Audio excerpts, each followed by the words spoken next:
Шүкіршілік бізге қандай сыйлықтар ұсынады? Кеттік.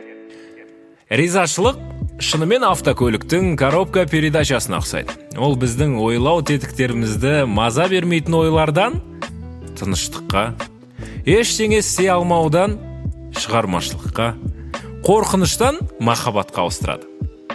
Ризашылықты сезінгенде жанымыз дұрыс толқынмен демалып, содан кейін зейінді болуымызға да әсерін тигізеді.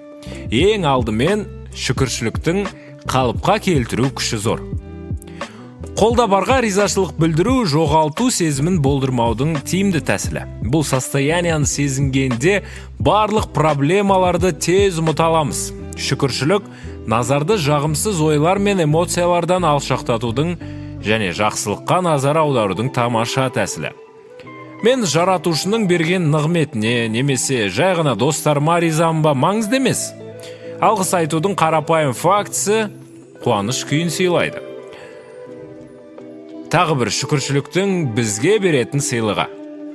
Өткен өмірдегі адамдарға және оқиғаларға ризашылық білдіруді ойлаған кезде қуанышты күшейте алатындығымыз. Одан әрдайым күлімсірейміз, достарымызды және бірге өткізген уақытты сүйіспеншілікпен еске алғанда жүрегіміз қуанышқа толатын болады. Барлық өткенге деген ризашылық неғұрлым көп болса, қазір дәл осы сәтте бақытты болатындығымызды байқадым. Жағымды естеліктерді қолданған кезде ризашылық сезімін сезіну оңай.